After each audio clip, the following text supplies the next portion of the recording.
person-centered healthcare. There are 3 actions within this pillar number 3. It may be a bit small to see it, but the first thing that it starts with is we need to have common principles and certification. And then the idea is that is going to help in supporting demand uptake of these tools, especially by healthcare authorities and healthcare providers, and to mobilize more efficiently public funding, in which Germany is a front runner. But it started with the common principles and certification to get to where we want to get, which is the person-centered healthcare and citizen empowerment. Now, what is the potential of the whole thing? I do like to use this example, which was a randomized controlled trial of 766 cancer patients in Memorial Sloan Kettering, already done in 2000 or published in 2016 at the American Society of Clinical Oncology annual meeting, that cancer patients using an app to monitor their symptoms on a weekly basis, 12 physical symptoms with follow-up of a nurse, they lived 5 months longer with more quality of life and less hospitalizations.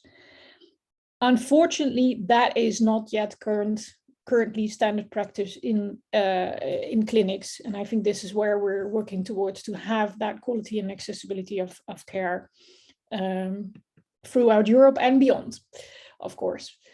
Another thing is, why are we doing this? What is the potential? Is health system efficiencies. This was research done by PricewaterhouseCoopers in 2030 for the European Union, and they calculated what if we're really going to use mHealth what are then the potential savings, and they added it up to 99 billion a year on a European basis. You do have to invest in a workforce, 6.2 million, but at the bottom of the whole thing, it is still 99 billion. And if people are more healthy, then they can also work more. So it adds another 93 billion euro to the gross domestic product. This was projected for 2017. I don't think we got anywhere near there, but it is interesting to see what the projections are, and I hope we will get there for a lot of different reasons.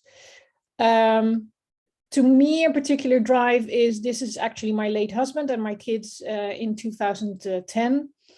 My husband died next month, 10 years ago, of a brain tumor at the age of 40, and I know for a fact that he would have loved to have had 5 more months with more quality of life with his and my 3 young kids, who at the time of his diagnosis were 2, 6, and 8. He died two years later, but well, just to give an example, I think that if he would have had 5 more months with more quality of life and less hospitalizations, then perhaps my youngest would remember his father, which he doesn't now. He was only just 4 when his father died. So it is about actual real people that we're talking, and that where we're trying to make progress. Now, why aren't we there yet? Again, the same PricewaterhouseCoopers report.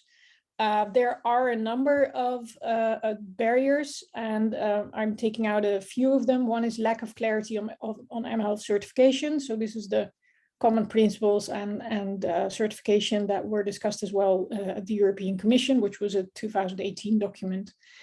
Another one is a lack of reimbursement mechanisms and lack of awareness of mHealth benefits, both by doctors and by patients. And of course, these are the ones that we're focusing mostly on with ISO. It doesn't say that this is going to solve everything, but it can make a significant contribution, aside from other elements like interoperability and so forth, which we are addressing as well. Again, a European initiative, although this was a global survey of 1,120 patients, and they were asked in 2015, going in a bit more detail on this lack of awareness of mHealth benefits, this is what patients and carers said. So they said there are so many health apps and it makes choosing them difficult. I'm not sure whether health apps will help me. I know of no health apps relevant to me, and I'm suspicious of health apps because I don't know who makes them. Yeah, and then let's stick with the face-to-face consultations with the doctor nurse, even though we all know that there's limits there too. In our country, currently 1 in 7 people work in healthcare, and the projections are that by 2016, if we're going the way we're going now, we need 1 in 3 to work in healthcare. We can't find enough for 1 in 7, let alone for 1 in 3. We can't afford them. We need them elsewhere as well. We also need people who are work for the police in science or in education or whatever. So we need to get towards a better situation. So what this is actually Australian research. They asked consumers, who would you trust most to recommend health apps? And I know I read from what you're focusing on as well. You want to make sure that health apps become more inclusive. Dutch research says it's mostly young people who use them, who are educated and e-health literate, and you'd like to go beyond that. So they asked who would you trust most to recommend health apps to consumers in Australia? And then they said, well, GPs most, Google search and the App Store least. So they can't just, it's difficult to find the information that you need in the App Store. And that is also confirmed in research, is the order of the ranking of apps, if you look at them, and also their ratings and the information descriptions on health apps, they do not reflect quality. So you can't find what you need generally in the app stores regularly. And if you look in more detail, you can see that there are ratings of 2013 still in there, and it might be, well, this is about how do I monitor, how do I see whether I have skin cancer?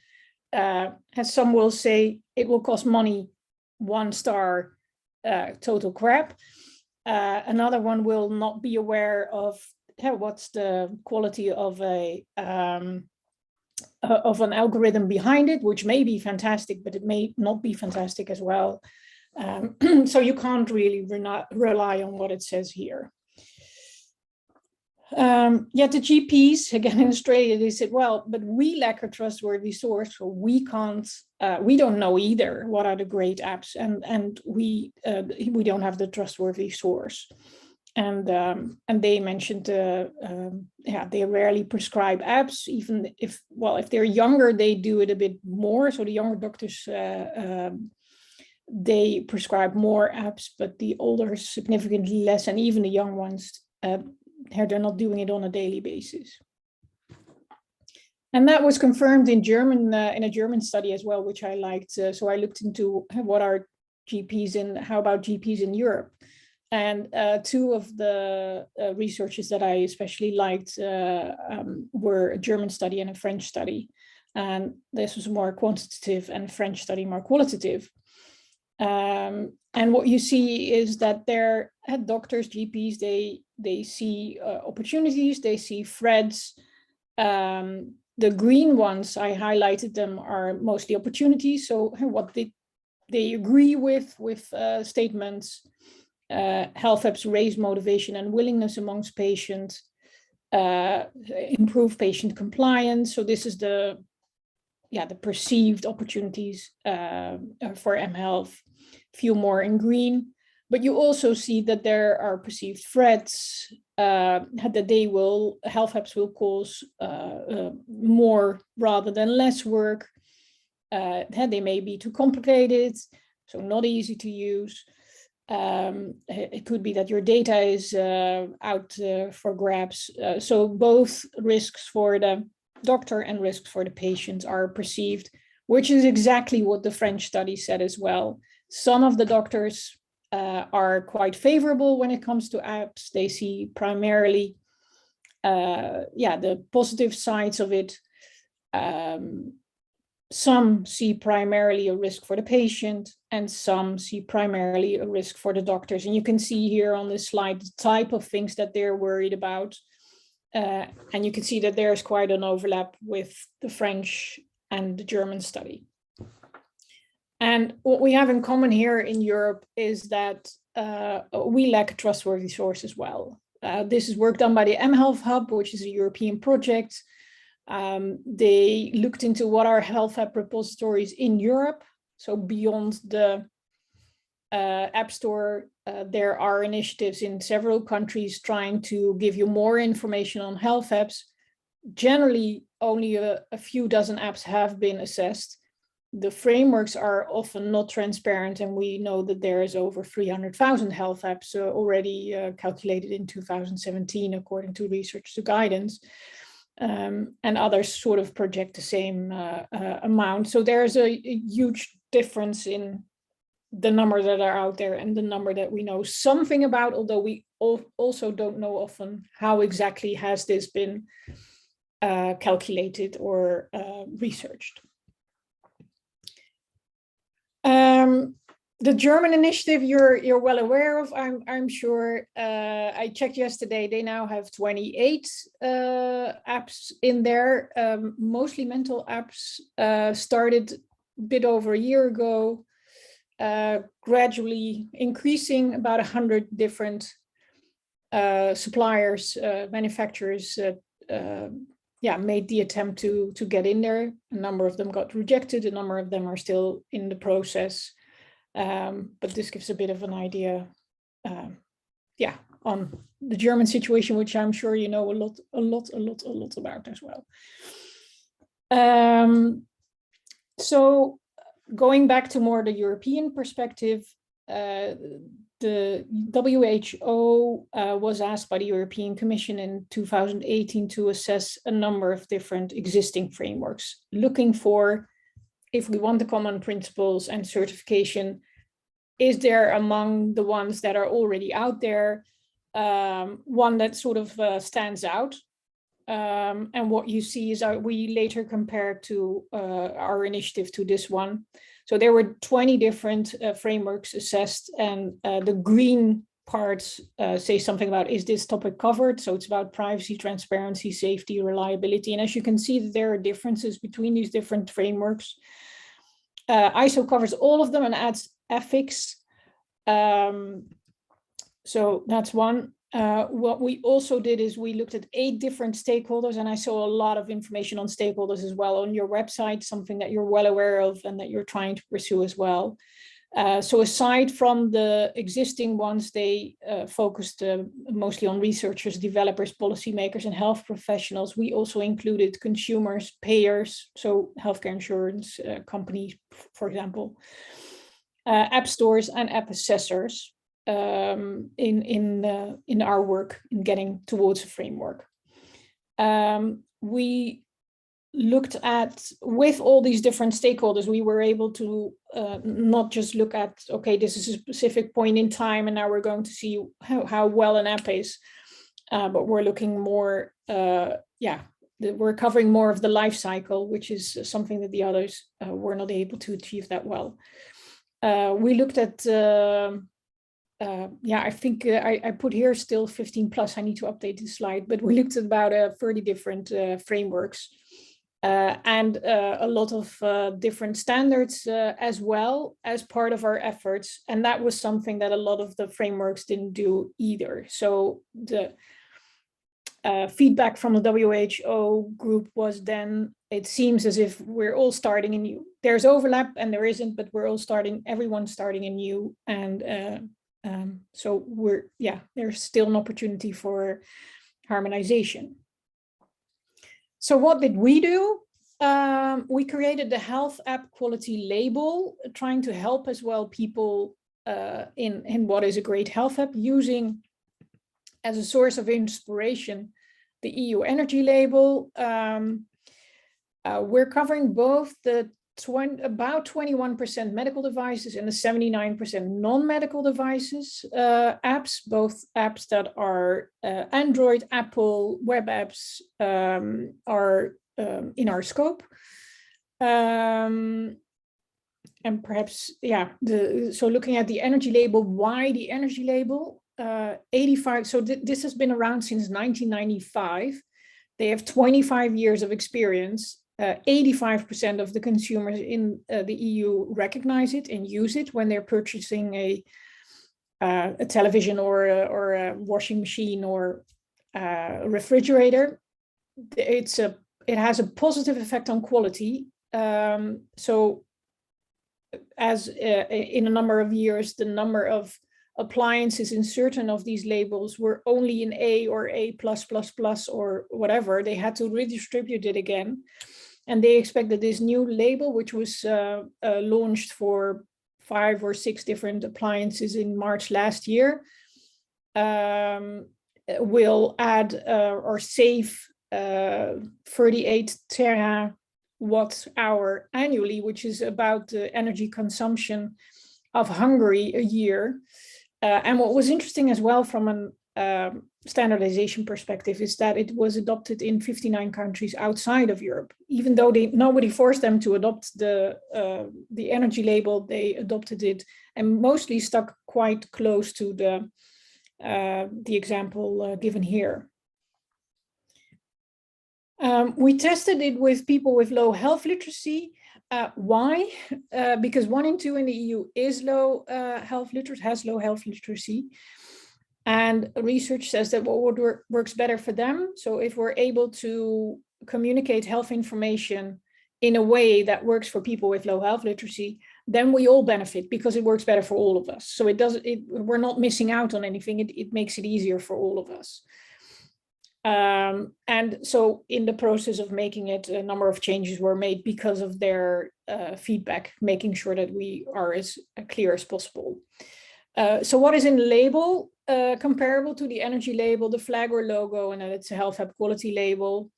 App icon, what you had a tile that you see in the App Store as well. App name, then which platforms it's on. So App Store, Google Play Store, web app.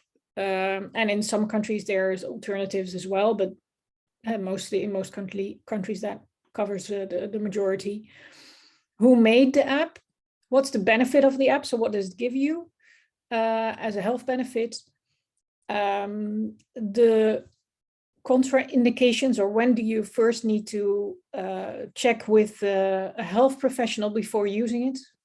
Limitations of use, that's the type of thing involved here. And then 4 different areas of quality, aspects of quality, of health of quality, clustered into healthy and safe, easy to use, secure data, robust builds, and that adds up to a overall health app quality score. And then at the very bottom, you see that when was the app checked, knowing that an app changes over time. And it's good to know when it was last checked. I also saw that you were interested in medical devices. As I mentioned, we're targeting both, but often people are interested to see a bit more about this because there's also a lot of confusion often about what is a medical device and what isn't, and it's not the exact science, or there's a gray area, which I'm not going to take away, but it is interesting, I think, to see this research which was done in the Netherlands. So our Robert Koch Institute, if you want to call it that way, our version of it, for the Dutch Ministry of Health, they took a sample of 271 apps, and I mentioned this number before. It turned out that 1 in 5 was a medical device. 1 in 6 was a class 2A or above, which should go via a notified body. For half of these apps, they could not find a CE mark in a joint effort with the healthcare inspectorate. But what was interesting for me as well was to see, okay, what types of apps are in there and how often are they a medical device? So even for the cardiac system, as you can see on the right, there were 34 apps, 20 of them were medical devices, so 14 were not. And what I often see is that doctors have the idea, oh, it's all medical device. No, it's not. It's part. But for example, here, the 5 cancer apps, none of them were a medical device. sleep 2 out of 22, pregnancy 2 out of 21, diabetes 5 out of 19. So it's good to see that it, even though it's targeted to a certain intended user group, which is very medical, it doesn't mean that it's a medical device. What you do see on the left is they made a comparison between the MDD and the MDR. Quite a number of them evolved from a class 1 to a class 2A, but it didn't change overall the number of apps that were a medical device. It just made a number of them more severe, indicating that more need to go via a notified body to get to the market officially. I think this is largely known to you. So when is it a medical device? As you can see, software is mentioned here as well. And even though it's quite clear, it's still difficult often to see, okay, what exactly is it? And in the encounters that I have with lawyers as well, they're saying things like there is good reason to sort of indicate that it is a medical device, but they're not saying it is a medical device. And if even with a group of them in the room, some of them were very clear, no, it's a medical device, and others said no. And so there's still differences, even with the guidance from the MDCG, which is the 2019 11 document, in which they are trying to, especially for software, create more clarity. Number of things that are interesting and that often get mentioned is what's very important is what's the intent of the manufacturer and how can you calculate the class that it was in. Another thing, software, what exactly is software, can be found in this MDCG guideline, which helps clarify a bit. And they have a number of examples as well, saying, okay, this is a type class 1 or class 2A. They have specific borderline cases to help clarify. Going back to our work, so the Health Hub quality label, as I mentioned, we tested it with people with low health literacy. We also, we didn't just do that with the label, but we also tried to make sure what if it's depicted like this in the context of an app store. How clear is it? And it was, to me, very interesting to hear that with all the people that we talked to, so these people with low health literacy, none of them had ever downloaded an app. They were afraid that they picked the wrong one and that they'd have to pay for something that they weren't aware of. And to them, actually, the slide on the left, even though Apple is known for having clear designs, it was one blur. They couldn't see that it was actually 6 apps. But we try to still look at them, to look with them. Okay, and we explain them. There's an overall score similar to the energy label. There's the difference between green and red. And then bit by bit, they were like, oh, well, health is very important to me, so I think I should have green. So the red one on the bottom, not so good. I shouldn't take that. We later, together with Mariam, we also tried different contexts in Egypt and Mexico. And what you saw is even people who hardly could read at all, the idea of the traffic light did help them. So they had a reference to say, okay, is this a good one or isn't it?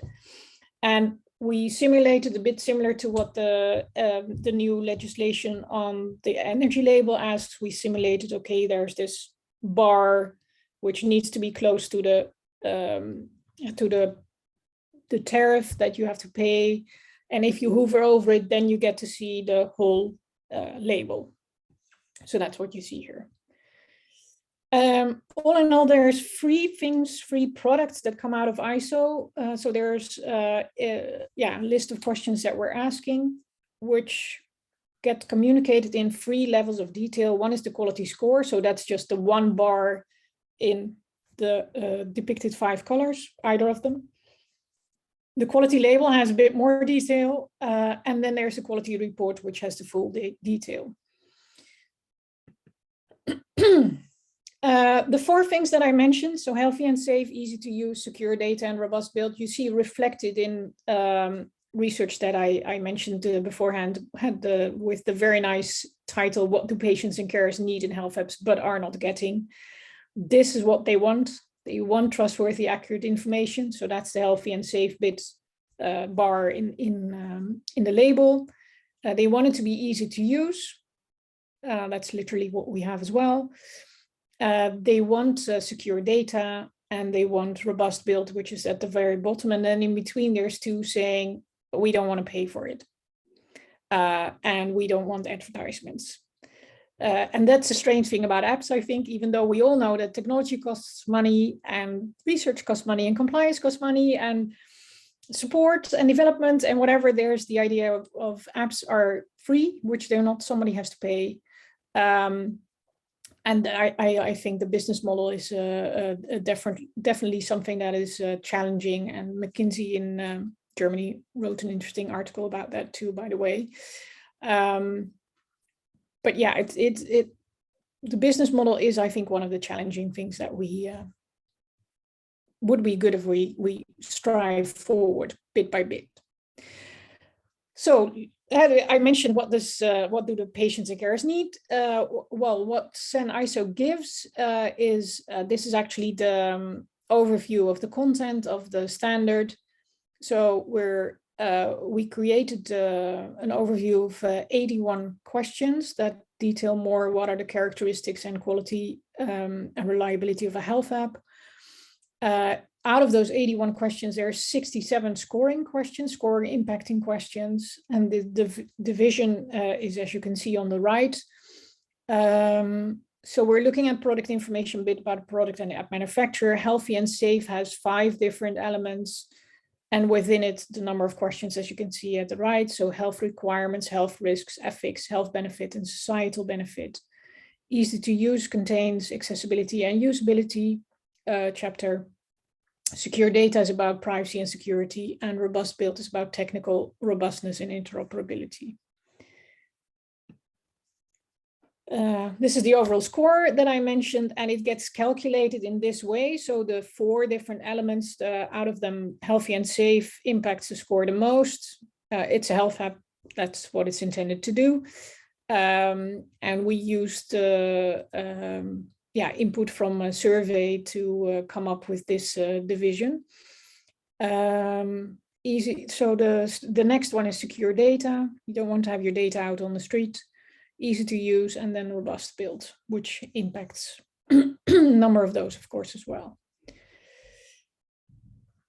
I mentioned the overall score, the label, then there's the report, which I think is closest to what the DIGA directory gives. So in quite a lot of detail information that a doctor needs to be able to recommend or even prescribe an app. So if there is this agreement with insurers, then you can actually prescribe it.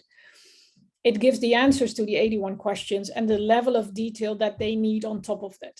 So for example, one of the questions is, has the app been developed with health professionals? Then I would think that doctors would likely want to know which health professionals and where to provide them with confidence. And if there's also a question on, is there evidence? Then I think they will like to have the link to articles involved. I'm now working with the European Society of Cardiology to see for a number of intended uses of apps, what detail would you like to have? And we also did an effort already with the Dutch Ministry of Health, or Dutch parties in the field, creating a health app quality framework based on CEN-ISO, in which we also indicated we think that this is the level of detail that needs to go on top of the yes, no, not applicable answers to the questions to enable doctors and curious consumers to help them decide. Our work for the Dutch government is now in Parliament, so we're hoping to take that one step forward shortly. We had to wait a bit because we had an enormously long time before we actually had a new government. But it's in the works, so we hope to get further there. yeah, so as I mentioned, comparable to the EU energy label communication, they also have these 3 levels of detail. This is just a very, very small point that I'm not expecting you to read, but this is what the standard looks like, and full 90 pages of them. The most important, the main content is the health hub quality framework that we created. So how to measure quality and reliability in a health hub on these 4 different elements with in total at most 81 questions. We wanted to make it proportionate. If you're not processing personal data, then there's a number of questions that you don't need to answer because they're not applicable. If you're a very simple app, like just enabling communication with your doctor, you don't need scientific evidence. So there's the proportionate part of it. So at most it's 81 questions with at most 67 weighted yes, no, not applicable questions. So the idea is that a health app manufacturer fills this out and delivers the evidence needed to, if they're answering yes to a certain question, then they need to deliver the evidence that behind it, that they can back up the fact that it is indeed, they are compliant with a certain quality requirement. And that evidence is then to be assessed by an independent expert app assessment organization.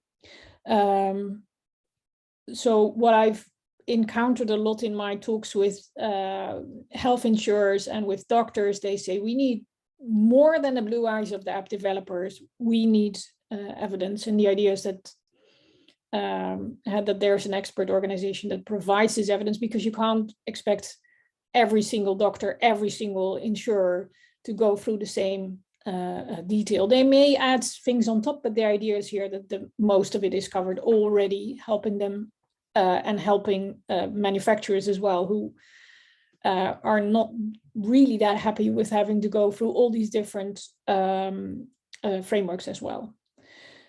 So why these 81 questions? They were created with a Delphi study with in total, I should change that, 83 experts from 8 stakeholder groups from 6 continents. And we asked them, we had a number of questions at the very start, and then we asked them, okay, is this important enough or isn't it?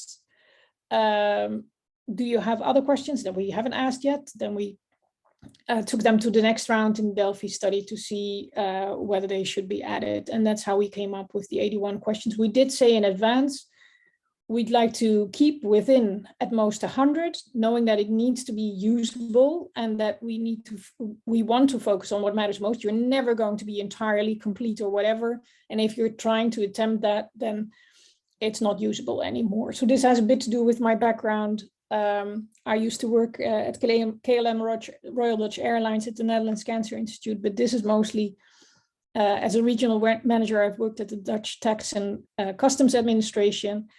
So there you learn a bit about compliance. If you're trying to attempt to be entirely complete and going into every bit of detail, you're not close to compliance. It's better to focus on what matters most and make sure that you make that visible. The whole thing is maintained. That's another thing that is not always covered. So then an effort is made to make a new framework, and then it's sort of, nothing is done afterwards, but the world around it evolves, and so do apps. So this standard is maintained by CEN-ISO, ISO and IEC, the 4 organizations behind it that I mentioned before. So CEN-ISO is the European organizations, and ISO and IEC the international ones. And I thought I'd highlight one specific ones after one question that is in there. So as you can see there, this is one of the 81 questions, one of the 67 questions that are impacting the score. So that's where the purpose is color coding. It says it affects the color of the score on the label and in the score itself. Response options, the evidence that we're requiring, and then there's notes to clarify it further as a starting point. And the idea is that there'll be further detail in the next document, which I'll tell a bit more about. But I read in your what you're trying to do as an organization, that you're this was one of the things that I thought this might be very interesting to have. What exactly is evidence of societal benefit is equal to a health benefit? When is enough enough? And how do you measure that, and how do you test that? I think is a very interesting question, and especially on an international basis, because context matters there as well. So there's some debate now on, can every country ask, we want evidence in our country? And how different are cancer patients in the Netherlands and Germany, for example? Well, probably not that much, but the system is slightly different. And how do you deal with that? So I think this is a very interesting thing where academia can help in how can we calculate, how can we work with this in an environment of an app that we know is changing over time as well.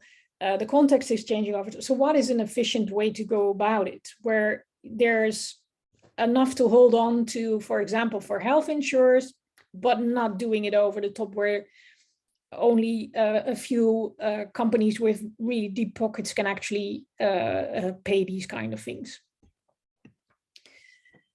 As part of the development of the standard, we tested 11 COVID symptom apps for the Dutch government. And with that, we tried to create where exactly starts an A, or well, starts is okay, but where an ends an A and becomes a B and a C and a D and an E. Because in the end, with, again, the learnings from the energy label, you're trying to show the difference in quality. It doesn't mean that an E is an absolute crap app, not necessarily. It depends on the context as well. And what you see with the energy label as well, there are minimum requirements that you need to be able to qualify for an energy label. So if you're a very loud washing machine, you don't get approved on the European market, for example. So we have, with input in our research, we've also set 4 different elements that 4 questions that you need a yes before you qualify for a label. And other than that, it's looking at, okay, how can we make the distinctions clear between the different apps? And in the report, that's in full detail clear, but this gives a first indication. So that about symptom apps, and we were already referenced in the EU toolbox for tracing apps as well. That was at the very beginning of the pandemic. So indicating a bit more on the minimum quality is context specific. I like to use the mouth masks, which we've all been using. A mouth mask for public transport is not comparable to a mouth mask in the ICU. And even traveling through Germany, I found this summer that in some parts of Germany, I had to have an FFP2 mask, and in others I didn't. So it depends on the context where you say, okay, this is enough, this is okay. And the label is just trying to indicate where it actually stands. And we're not trying to get to all A's, because then we need to show the distinction. It's the exact same thing as the energy label. If everyone is an A, then we're redistributing the whole thing to make sure that, and that actually happened with the energy label. Everything that was A++ until last year is now B or C, and everything that was then A is now lower down the news scale. It is a bit difficult to make this distribution, because we don't know of these 300 and something apps, 1,000 apps, where they exactly sit. So I'm sure that this will evolve over time as well. But this is a good start to begin with.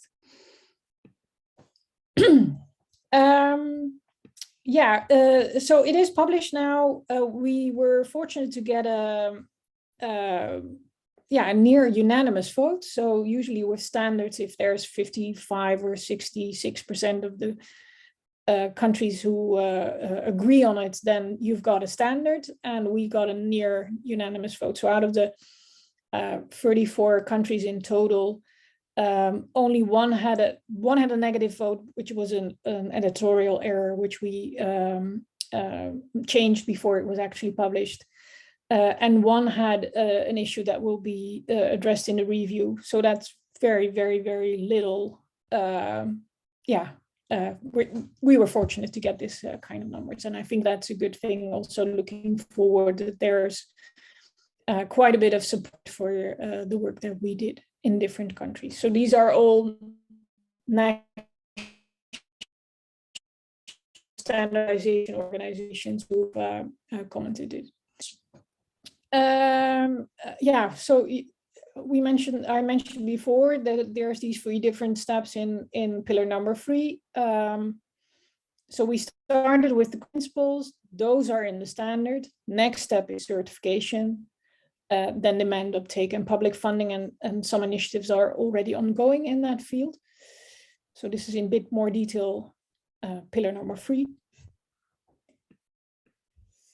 Another important next step, which you already mentioned, is the European Commission launched the Horizon Europe call, which had a deadline in September, and we hope to hear end of this month at the earliest, so likely next month, who actually won it. There's one competitor, we're keeping fingers crossed, but this is to promote the standard and the label throughout Europe, and the plan is to start this project as of the summer of this year.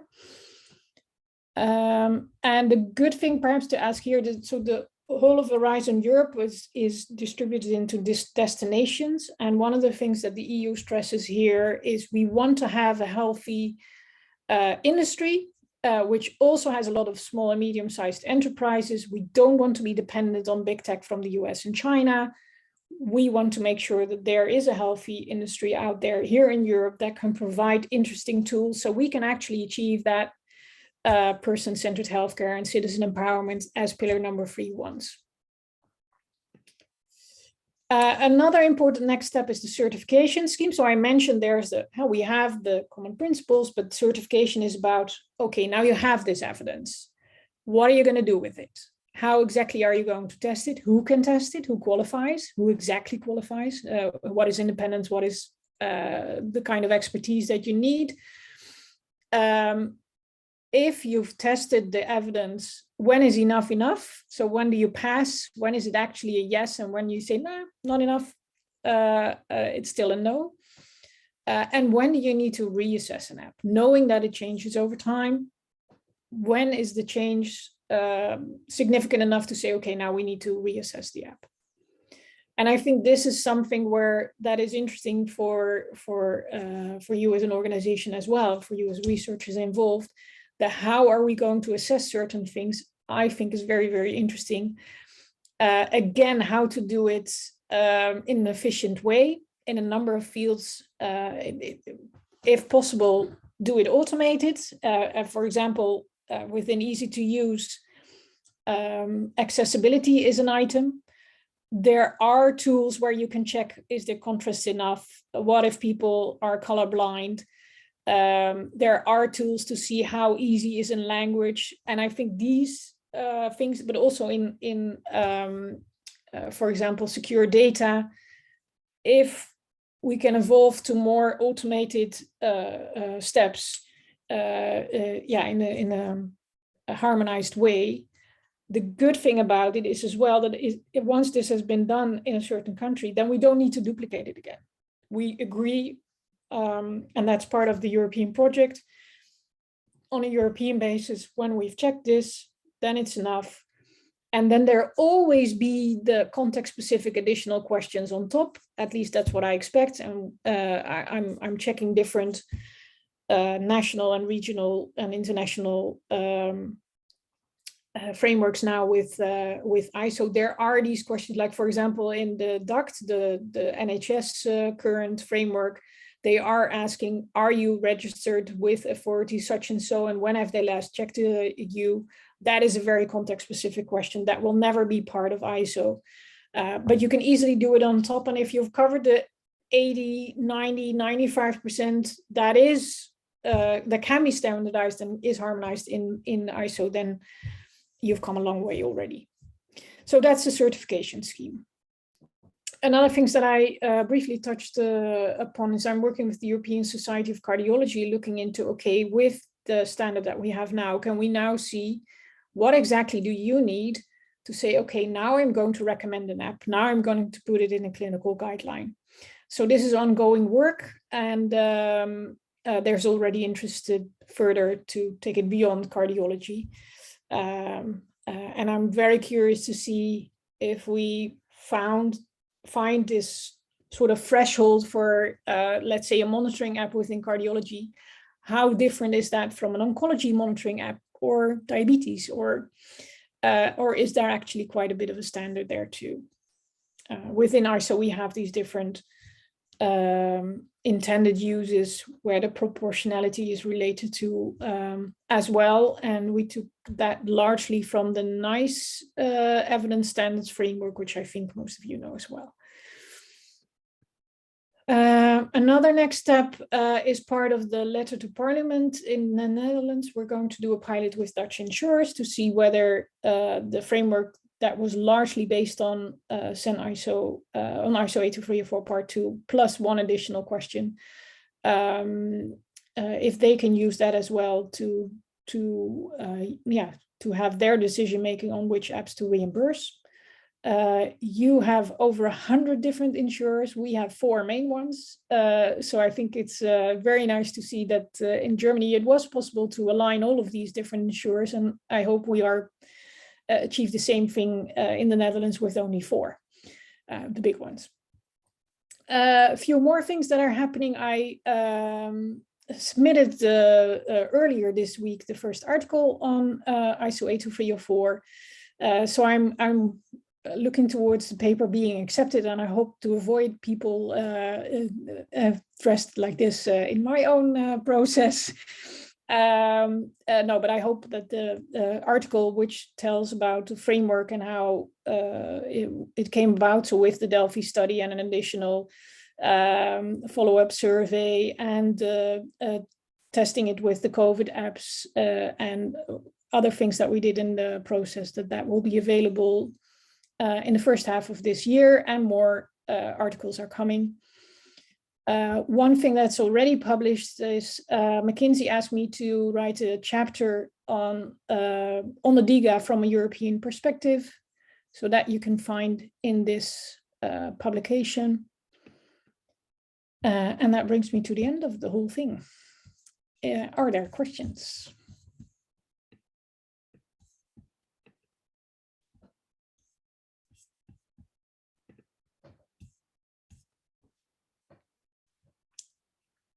Laura, can I give you Well, then I just start with asking questions. First of all, thank you for giving us this overview. I think it was very interesting. And I guess that most of us learned a lot, at least I did. And I have one question, which is not much related to what you already did, but more to the future. And like, if you're thinking of the next 5 to 10 years, what would you wish for this quality label?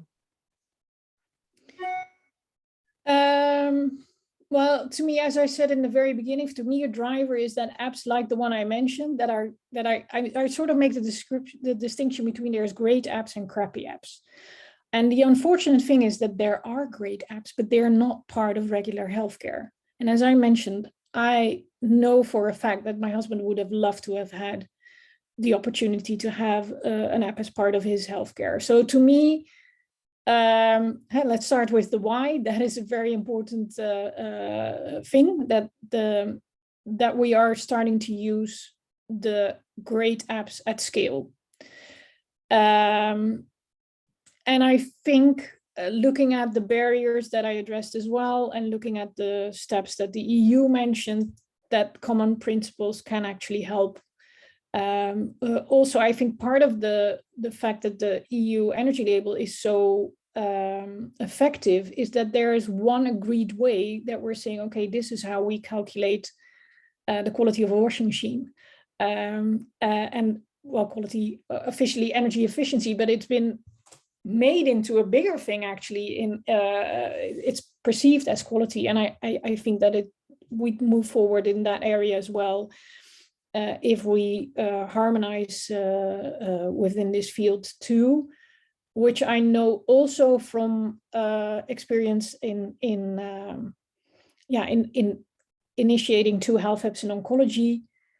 It's a very, very, very long road now, which are the top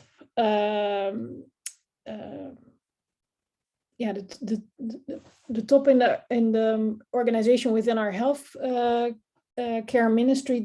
He once said, it's 4 years through the desert. And I think it's far, far, far more than 4 years through the desert. And 4 years through the desert to get your app where you want to have it is not a very tempting perspective. So I think that harmonization and in a science-based way, as we try to do it, with an international perspective, with having all these different stakeholders on board, is a very good idea to achieve, in the end, it being used in healthcare. But also, if you're not asking your GP or finding it in the App Store, the label can help if it's available in the App Store, similar to now buying a washing machine online, then I think that would be very helpful as well to consumers.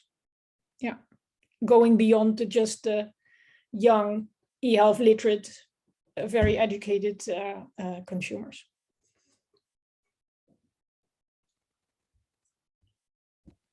I can actually compliment as well, Petra. I think what also can respond to your question, Laura, is about what the call of the project was. So basically, all the work that Petra has described was about, okay, creating one assessment framework that might have potential to harmonize all these 20 plus or 30 plus frameworks that exist now. Now what? Like, we have the product, but now for this product to start to take this and complement it with the layers of, like, the policy layers, and then the legislation layers, and then the reimbursement layers, based on this foundational product, if we all accepted that this would be the agreed framework to assess apps, then what are these layers would look like, and how we actually do that. And then also how we can institutionalize the standard to be done. Because as it sits now, what happens is, like, every country has its own assessment framework. Every country would have one department sits in either Ministry of Health, or they even commission health assessment app businesses, which has been actually coming up and flourishing these days, to actually do the assessment based on their national assessment framework, and then put the apps into a repository, and then try to market this to their HCPs, to the healthcare professionals, and so on.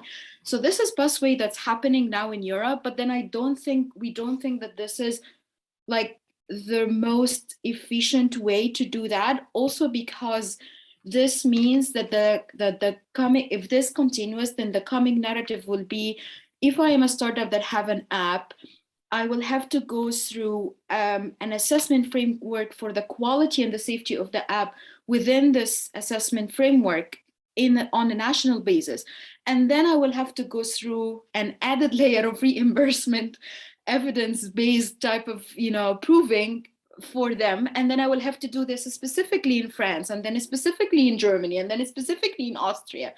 And that's a lot of fragmentation that does not create the single market. So from a business perspective, that what's happening now is very unsustainable in terms of, like, how we can create a single market. So I think the next step is, we have the scientific foundation, which Petra has worked on for the last 3 years, for an assessment framework that have a great potential to harmonize this process. Now, this has to be institutionalized on an EU basis, and then potentially legalized at some point. And then we have to build, the policy layers, the reimbursement policies on a national level, and also define what would be the contextual question that might be relevant to Germany and not necessarily in France, because also how apps is interacting with healthcare and how they can be integrated in healthcare system will totally depend on what type of healthcare system you would have. So in NHS, a one payer, one provider system is very different than fee for service system in Egypt, is very different than statutory insurance system in Germany, and so on. So I think this is what we need to do. Like we have just, this is like a primary step for what need to be pursued afterwards. If that clarify a little bit, yeah.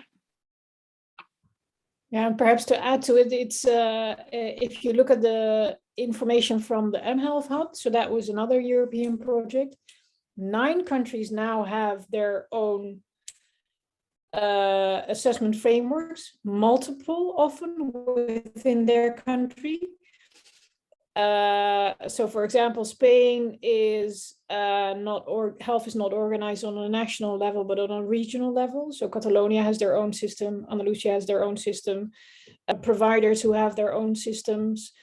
So there's a whole variety of them out there. And in the end, I think it doesn't really help either in getting healthcare professionals to feel confident and feel assured that they can recommend something to their patients. And that is something that patients and consumers really.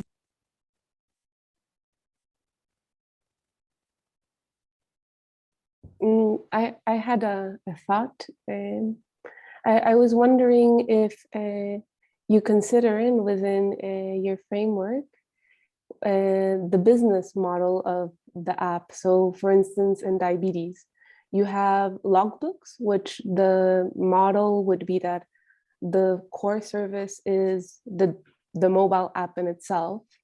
And that's all. The existence of the app doesn't depend on anything outside of the app. But then there are, for instance, continuous glucose monitors that then have added an app, and then the app exists because of the device or the sensor. There's other types of apps that exist not because of a sensor, but because of an institution or a clinic, right? And then people would, the app exists because there's like a service or a product, whereas there's apps that just exist because of the digital service in itself.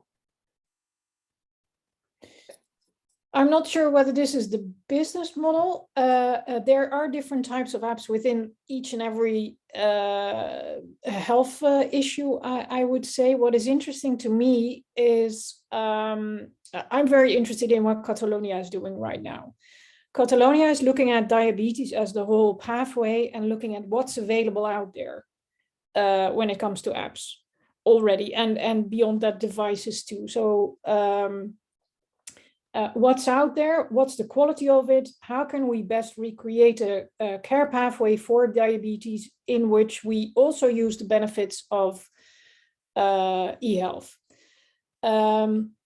And if I want to put it in black and white, if I compare that to the DIGA, then the DIGA says, well, if you have a fantastic app, knock on my door and I'll assess whether it's a great app and whether it is better than certain barriers. And if so, you can get reimbursed and then a doctor can prescribe it.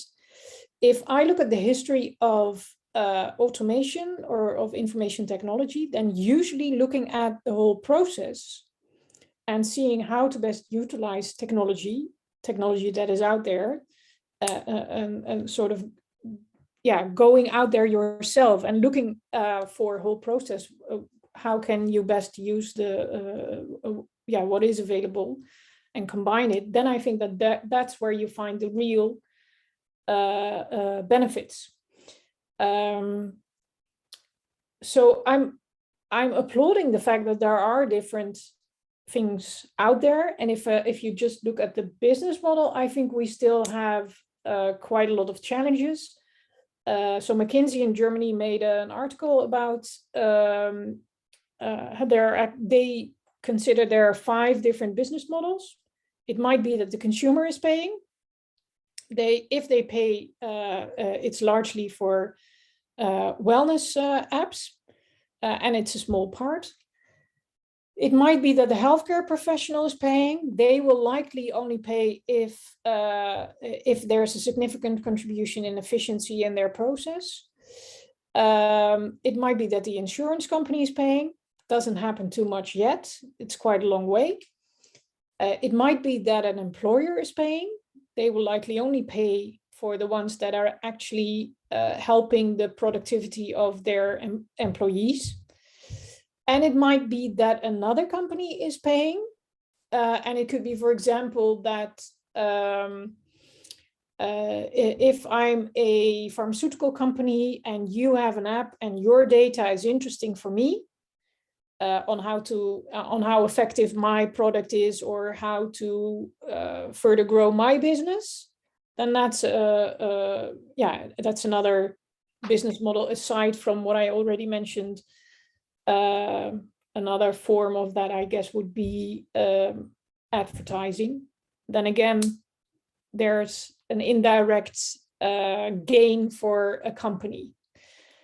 I'd say if you look at business models that way, then there's still a lot of room for growth, because we all accept the fact that a Band-Aid costs money and that a pill costs money.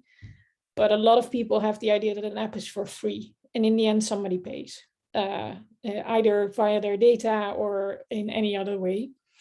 Or you get crappy apps because you don't have the adequate funding to do it. So there's a lot of challenges in that area still, I guess.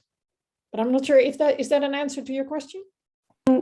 Yes, it is. I guess, like, in that sense, I was maybe referring more to the technical model. Yeah, of course, because the paying model, like, that is the revenues and how they construct their income. But I guess I was thinking more on, like, like the technological layer of it, right? Like, because of there being apps that exist on themselves, right? Mm-hmm. And every one service will have an ad revenue, independently of whether their service exists because of the app or not. And maybe in this sense, this could help from those thousands and thousands of apps to reduce the scope of the apps which are being classified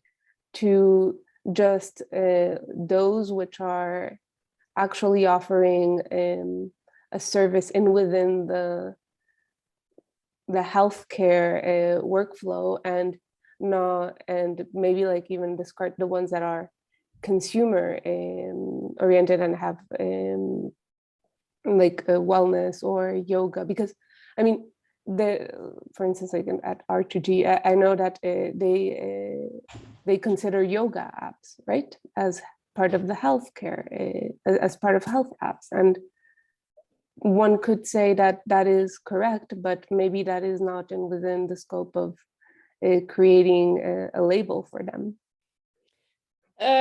Well, we've had quite a lot of talks on what exactly is a health app and what isn't. And it's we also had debate, is a dating app a health app? Because if you're lonely, then that can have a very detrimental effect on your health, could be. Of course, the happy singles I don't want to rule out either, but there's sort of a having company around us is contributes to health. So we kept it rather large, but there needs to be something like a health effect. Otherwise, it's difficult to calculate healthy and safe. But it is true that it's difficult to say exactly where is the border and what isn't in there and what is. Yeah. I actually posted something this week. I don't know whether you have the Voice of Germany as well. We have the Voice of Holland. That was the original program. And it was a lot in the news this week because of sexual harassment over a course of 10 years. And actually the owner, so Linda de Mol, I think is known with you as well. Her brother owns the company, very large, rich man in the Netherlands, I would say. And his reaction was, but these women should come forward. Why didn't they come forward? And I said, well, there's even an app for that. So the University Hospital of Amsterdam said that also medical students can feel uncomfortable with certain behavior at times. And how can we make sure that they know where to go and can speak out even anonymously and so forth. So there's loads of things where you can debate, is it exactly a health app or isn't it? But where you can say there's a health harm being done or benefit in possible. And that's why we kept it somewhat open. We do make the distinction of these different intended uses. And so it might be that you're monitoring symptoms. It might be that you're providing information. It might be that you're enabling communication, which was what this app had as well, enabling easy communication with, for example, the vice dean and people who you could trust. But also educating you, that is an intended use. Diagnosing is an intended use. Treating is an intended use. So there are preventative behavior change, self-management. So we have mentioned all of these different, or the framework largely that the that NICE has, so the organization behind the NHS. We used mostly their standard to make the distinction. Yeah. This is actually a very good question, Paula. You know, how we do the right classification for the products, so we can define policy and legislative way and regulatory pathway for them. So as it sits now, my understanding at least, and this is my question, eternal question all the time, because as it sits now, the MDR do the risk-based stratification or classification of the products. So either they are software or software plus a hardware, but then the main diagnosis, I mean, as you know, the medical device by definition is when the software itself is the one that's actually inducing the clinical claim and not necessarily the hardware itself. So from MDR, so as a regulatory pathway, we have a risk-based stratification for what apps is and software is. But then now, as everybody is trying to kind of extend what health means to the more well-being, I think this is when becomes education as a case use is actually could be a medical claim or communication, or just even better efficiency for healthcare, as in DIGA, for example, because one product from the 28 endorsed in DIGA is actually does not have any health claims, but it just help facilitation, of the communication between patients and the healthcare. So that's not necessarily a medical claim by saying like it treats specific disease or do a diagnosis, but it do more of an efficiency. So it more works on the definition of health from a well-being perspective and not necessarily the very close definition of health in being treating diseases or diagnosis diseases. So I think I haven't really found any profound work, like comprehensive profound work that can start tackling classification of apps or health apps in a way that's not risk stratification as it is in MDR, and in a way that makes sense, that's aligning with our understanding now of what's well-being, what health in a comprehensive sense actually means.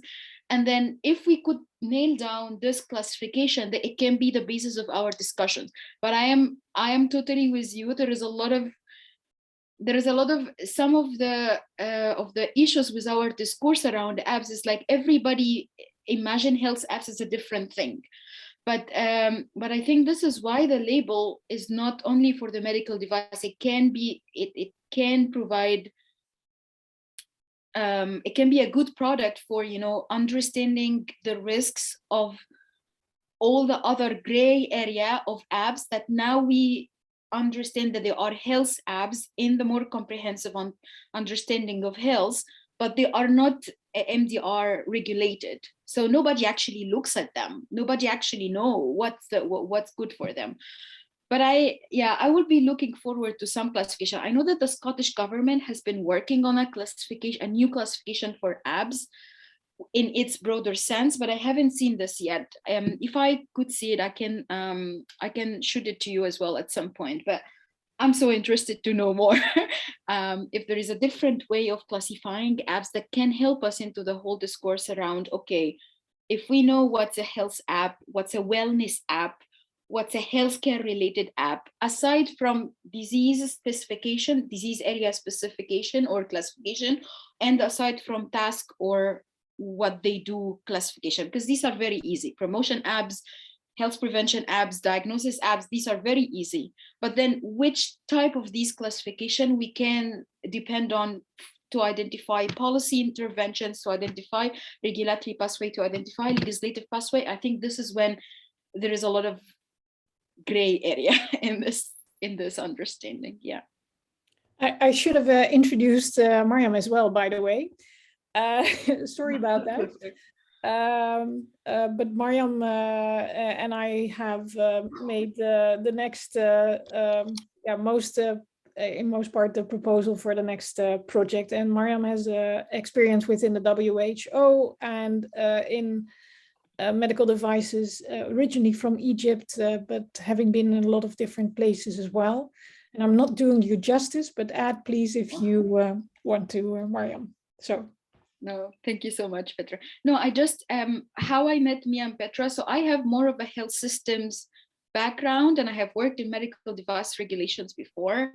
So I'm trying to kind of like, okay, how we can actually tackle the regulatory, legislative, policy aspects around health apps. And that will, the first point is trying to understand how to assess them and try to understand how to classify them in the first place. And it sounds like while MDR is the first way of classifying health apps based on our clinical claims or not, I think it's not good enough tool as it sits now, as we extend our understanding of what health is to the broader sense of well-being, and also as we extend our understanding of how health apps can help healthcare system in general, and not necessarily having an individual based case use, if that makes sense, right? So so I think this is why me and Petra kind of combined expertise. So I have more of a health system, public health background, and I'm so much interested in legislation and policy aspects of health apps. And then this is how we joint venture and try to bring up and conceptualize how we respond to the call in a way that actually respond to what we know from the current discourse in the European Union, and also try to identify where is the information gaps of what we know, because we can have an ISO standard as a good product, but then if there is no adoption, and it's exactly like what's happening in Germany now, like there is DIGA, there is a legislative pathway, but the pipeline is really very slow. Only 28 apps in 1 year, I don't think, and 5,000 prescriptions. And it sounds like we are still, yeah, and it sounds like we still need to understand how doctors are actually thinking, how doctors are thinking about liability. So there is a lot of things to understand still, and a lot of information gaps about how health systems should start adopting products and tools to dismantle barriers to mHealth, if that makes sense. So this is how we are a bit complementary in the skills that we have here, and it's not easy topic. I saw two hands, Furkan and Mariam. Yeah. Hello. So first of all, a very interesting presentation, and I believe it is critical given the enormous amount of health apps being launched.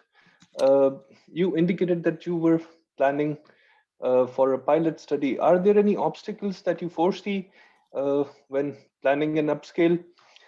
And then again, for ISO standards, what my understanding is, and what the normal practice I think is, there are auditors and assessors. Like Mariam just mentioned, in Germany, like 28 apps in 1 year, with the large number of apps, for example, 300,000, and still each year we are getting a lot more apps.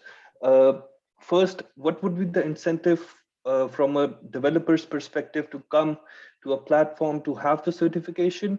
Because for the end users, like it would be like amazing to get a certified app to use, as discussed earlier. But for the app developers, what would be the incentive for them, or whether there would be a regulatory, like they, not a hurdle, but they can't put their app as a health app if you don't get the ISO certification. Is that the path that is going to happen? Because once there is no regulation, for instance, in labs, there are certain ISO certifications, but if there is no legislation that you can't practice without a certification, they won't come to have that certification, because it requires time, A, B, also the cost attached to the certification. So would there be also a assessor training session or something similar? A lot of questions, but yeah. I Yeah, found it free. Shall I start trying to answer them? yeah, please. You mentioned, do I suspect obstacles for upscale? Yeah. Well, we do need people who are expert assessment independent organizations. If there's a business model, I'm sure they'll be there. But somebody has to pay for the app assessments. So that, I would say, is one of the main obstacles. There are a number of app assessment organizations already. So it's not that they're not there. And of course, the notified bodies do work as well in this field. It might be that they're expanding too to do A23 or 4 Part 2. But of course, we do need those. I agree that if you're not making it mandatory, then we're not going to do all of these 300,000 apps, because a number of the developers are not going to be interested. It's not worth their time and effort. They're not looking for reimbursement or whatever. It's an entirely different ball game, and if they can do it without, then that's okay too. One of the things that could happen for a number of them that are having serious intentions, they have a lot of hurdles, which include, for example, pilotitis. So we're doing a pilot somewhere there, but it never scales up. There's not enough adoption. It's the 4 years plus more years through the desert, and you're not getting to where you want to get. So for those, if they see the label is giving them more trust, if it is resulting in more organizations buying it or more consumers buying it, then there's an interest. We are part of our proposal is going to be that we are going to look at behind the energy label, there is legislation. Behind, we looked actually at 3 different things, but mainly the energy label. But we also looked at one of the front of pack nutrition labeling, which is getting legislation now on a European scale. And we also looked at over-the-counter drugs label in the US. And there's something similar in Europe as well, which also has legislation. So often when you get a label, yes, there's legislation behind it, not yet. Now it's standardization, which is not the same thing as regulation. But if you look at the energy label, that is mandatory. If you want to sell a washing machine, you need to have a label. So it could be that it's going that way, but it's not there yet. If it is not being regulated, then it will only be interesting for a number of the app developers, and for a number of them, it's not going to be interesting. If I can also just complement what Petra said, I think there is 2 pathways, to try to convince people that harmonization is the way forward. Either you bring it upwards by a legislation, and then everybody would have to do the label once we define how we can institutionalize it. And I was like, just keep in mind that countries are already paying some budget to some departments somewhere in every single country to use their own assessment framework to create the national repositories. So actually this is happening now. it's all about how we can convince different countries that if they just switch it to the framework that they are doing, and then we created some knowledge within the project, which is part of the proposal about how can you institutionalize the assessment organizations for doing the ISO itself, then, and what would be the business model, who pay for it, and so on, and how can you incentivize developers to come forward to do it, then we can convince countries to do the shift. Now the problem is, like, this can get political so easily because countries already have a solution for this, but the solution is not working, and they are going to, I think everybody is going to realize this sooner or later. So I think the software, which is like down top approach, which is basically within the proposal of the project, we are going to work with at least 2 or 3 countries, which some of them does not have an assessment framework as it sits now, some have, and then they are going to implement ISO as a basic standardized tool or a framework for them to assess the app, but also complement the whole circle by adding the procurement processes to it, and then adding the integration of these apps into the healthcare system, defining the integration pathway, defining even the data pathway from these apps to the clinical records of the patients. And this is around specific disease areas, of course, because we have to start this in a pilot phase. So I believe that if we could start in this way, and then we create enough momentum with different healthcare systems, or even regional sometimes healthcare system, that they could see how they can, using the ISO standard as an assessment framework, and institutionalize it, create the business model of how they are going to incentivize the app developers to do it, because they already have mapped out the integration pathway of these apps into their healthcare. So this is how you create the business opportunity for and the incentive for these developers to go through the assessment. Then you will have enough momentum of countries kind of saying, actually, the ISO standard really works for us as a foundation for integrating of apps in our healthcare system and building all these policy, legislative, and regulatory layers on top of it. So there is 2 ways. So either the EU will politically endorse the ISO standard and come up with a regulation, and then this will be enough incentive, or at least a starting incentive for everybody to do that. And of course, there will be a lot of competition, because there is now organizations that do app assessment, and this is how they do it, and nobody know what assessment framework they're actually using, and they are commissioned by a lot of governments. So either this is gonna be top down or bottom up. Now we need to see, like, the project is trying to do the bottom up approach by do the work, and then creating enough momentum using Roger theory, enough momentum to understand, to bring the value that the ISO standard is actually working as a foundation for integrating of health apps in the system. So let's hope that this is gonna work, but we still hope that we can influence on the political level that this can be regulated as exactly the example of the energy label, and then that will create enough momentum among startups and SMEs and developers to adopt the ISO standard. And to be honest, if you look at it, it's actually very logic way, because if I have an app and Germany is a big market, it's 80 million market, so it's fine. But then if I want to go to Austria, I have to go through a specific assessment again, and I have to do through a reimbursement again, and I have to create the market again.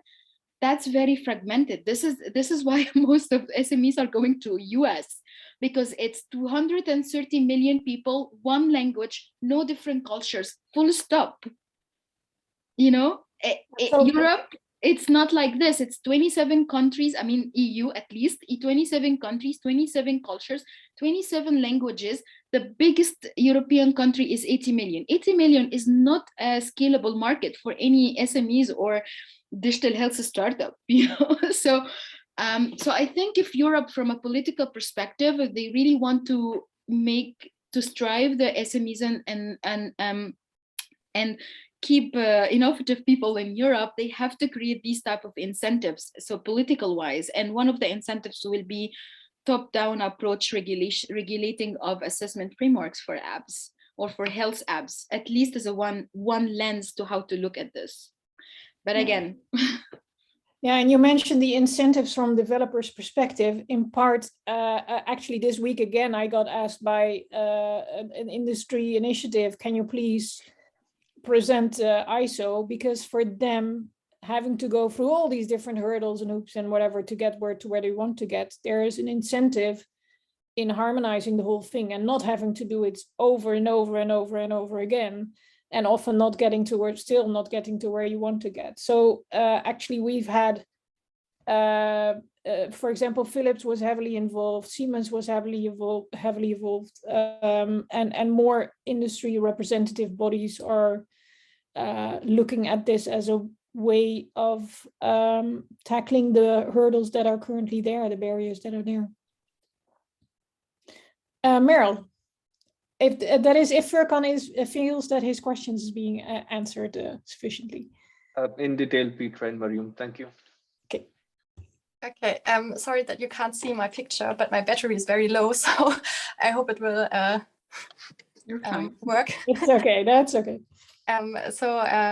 Maybe one thing to Furkan's question, because in Germany there is the possibility to prove the conditions for becoming a DIGA through certifications, and the legislator says if there is certification for this, which is actually not, then you can prove it with the certificate. So this is maybe the approach, how this certification and your label will become very important for Germany and for DIGAs, because the legislator already plans that there will be something like this, which is not existing now. But with your work, there will be a possibility to use this label and to become a DIGA faster than the normal way of approving DIGAs. But my question was, if you are already considering how information is presented in an app. So what says the data policy, the privacy policies, how do the apps get their consent? How do they inform? Are they using dark patterns, manipulative design techniques, and so on? This would be my question, if this is also considered in the app label. To first start with the first one, how to become a DIGA faster, I already knew as well that they have in the, and I haven't studied in detail the legislation, but they have mentioned that the ruling can change over time, the type of questions or the things that they want to assess can change over time. So that might also be in time something that they say we harmonize with ISO, but good to hear that this is part of the DIGA as well. You were mentioning how information is presented in a way that it has, how do you call it, an ethical intent? Can I put it that way? It's more about informed consent. Informed consent. Okay. So how transparent is information, which the user needs to give his consent. And yeah, it's also, I think you spoke about language and how language should be, but I was not sure if it's also in the label, this approving of information. With actually there are 4 minimum requirements to qualify for the label, and one of them is if there is a privacy statement readily available for consumers to use.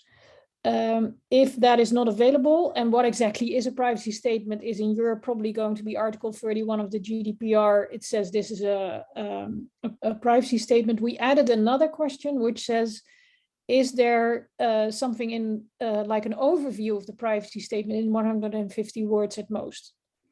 Okay. So making it easier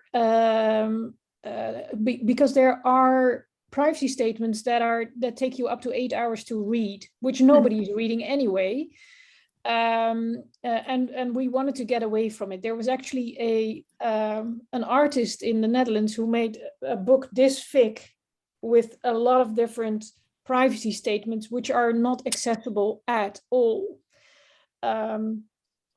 So those are two questions in there. Another question is if it's opt out, or if you need to opt in to certain items there. But there's also a question about data minimization, how long the information is retained, policy about that.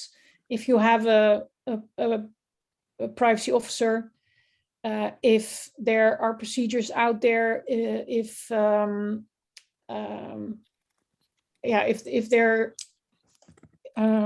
is a breach, what are the procedures out there? Then there are a lot of different questions on security. So a number of questions it is checked. So on a global basis, there's 4 minimum requirements where privacy statement is one. It might be on a European basis or on a country basis where you'll say, well, to get reimbursed, this is a minimum for us beyond the 4. So in the European project, we intend to look as well with the GDPR and the MDR. Out of those 67 score impacting questions, are there more which are in fact the law in Europe, which is we're likely the strictest around from different territories, where countries will say we're not going to, or doctors not going to recommend apps that have a no in this and this and this and this question. So there might be things that are, depending on the on legislation, which is of course not worldwide, but it might also be company policy saying for us, accessibility is so hugely important that we're not going to recommend an app that does not score in that area. So there are ways to go about it. And that's the effort that I'm doing now, for example, with the European Society of Cardiology, asking them what are the fundamental requirements for you to be able to recommend an app, and what type of information would you like to have, and is there a specific test methodology or something that you'd like to have used so that you feel confident, okay, now I can recommend an app. That is something that I'm looking into now. Okay, thank you. So actually, you know, this is how the art of the label, how it's going to be a tool that could be used to standardize or harmonize specifications about safety and reliability of the app, versus still could give chances to different countries to personalize what does it take for an app to be integrated in their healthcare. But there is still could build this on a foundational basis of the app assessment framework, if it is one. I mean, look at the rhetoric, the other rhetoric that you can kind of like use is like, look at the drugs. So the EMA looks at the drug, say this is safe and effective drug. So they look at the clinical trial. But when it comes to who pays for it, how it is going to be used, how it's going to be efficient in our healthcare system, this is the job of HTA, which is totally a national contextual organization. Now, so this means it's like we have a continuum of questions.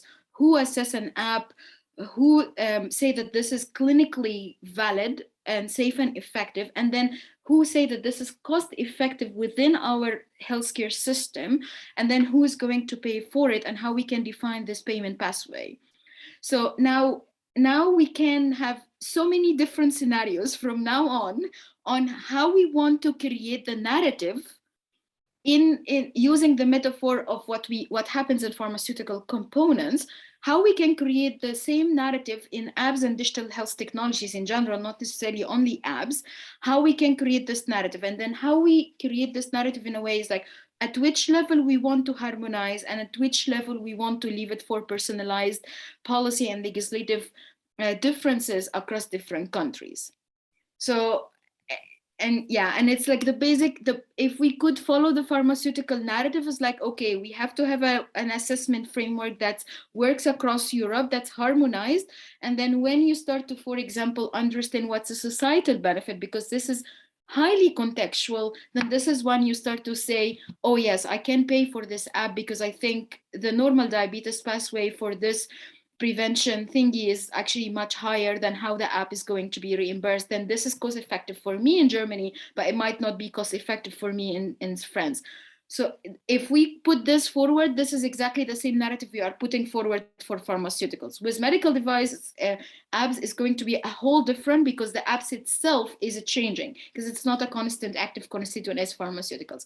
So I think I really, yeah, I can try to share it. I remember the top of the health innovation, the BFARM, the Health Innovation Center in Germany, who actually created the DIGA, have put a wonderful framework for harmonization. And it's like, it's just asking the 5 main questions: who assess the app, who pay, how it's integrated in the system, who pays for the app, and then how we can what will be the art of harmonization versus contextualization for different countries, keeping in mind that EU does not have competency in public health.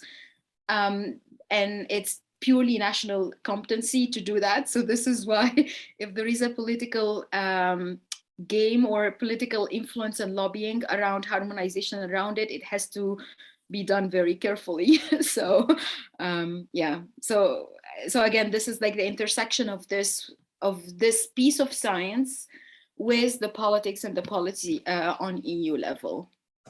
Yeah. But you could see now there is a lot of questions, for example, because France, when they said we are going to copy paste exactly what DIGA has happened, how it happened in Germany, so many questions now from startups kind of say, but if we have a clinical trial that does not have a German population, could we use it in DIGA? And then what happened is going to be the opposite. DIGA will have a lot of questions about, if we have clinical trial that the population of the trial was in France, could we use this as an evidence in Germany? And I think it's very absurd if European countries does not even agree that we can harmonize evidence-based for applications. I think this is a basic layer for harmonization. Why would I create? Because most European populations, I would assume, the differences are not that clear, and it's like mostly one race type of thingy. So it's yeah, it's there is a lot of like the devil is in the details around this. So I think every country now have to think about, okay, this is a good policy opportunity on how we can harmonize on EU level, because otherwise France is going to create its own version of DIGA that's going to look so different than what Germany is doing. And then the startups will have to choose. Should we go through this regulatory pathway with all its requirements and conformity assessment requirements, or should we go with the France? And what would be the burden if we have to have two systems, and that's only 2 European countries? So yeah, interesting days coming up. Laura, I'm seeing we're approaching 4 o'clock. Is there something that you'd like to close off with, or? I can only once again say thank you both very much for this brilliant presentation, Petra, and for the nice discussion, both of you. Offer still stands, Mariam, especially to you. ECRA always searches for members. And if you need any help with your upcoming projects, then I guess the whole LSC is open for insights and ideas to discuss with. And that being said, thank you both. Fingers crossed once again that you get the grant. Yeah. Keep us posted. And